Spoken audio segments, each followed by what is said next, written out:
প্রথমবারের মতো দেশীয় সরঞ্জামে তৈরি ড্রোন দেখল বাংলাদেশ।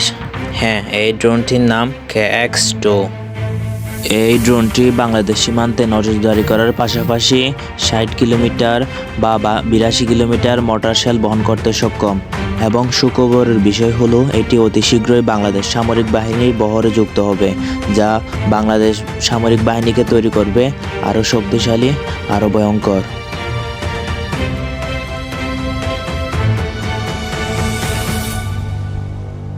সাম্প্রতিক সময়ে বাংলাদেশ সরকারের প্রধান উপদেষ্টা ডক্টর মোহাম্মদ ইউনূস বাংলাদেশ বিমান বাহিনীর যুদ্ধ মহড়া দেখতে যাওয়ার সময় এই ড্রোনটি পরিদর্শন করেন এবং তার মাধ্যমে উন্মুক্ত হয় দেশের তৈরি প্রথম যুদ্ধযান।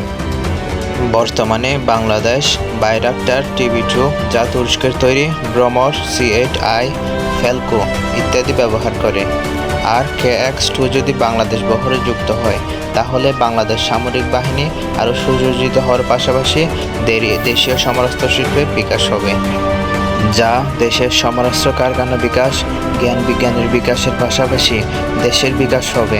তাই বর্তমানে বাংলাদেশের উচিত এরকম আরও নানা ধরনের প্রকল্প গ্রহণ করা। এবং আশার কথা হচ্ছে বাংলাদেশ সরকার এই ড্রোনটি উৎপাদন বাড়ানোর সিদ্ধান্ত নিয়েছে, সেই সাথে আপগ্রেড করারও উদ্যোগ নিয়েছে।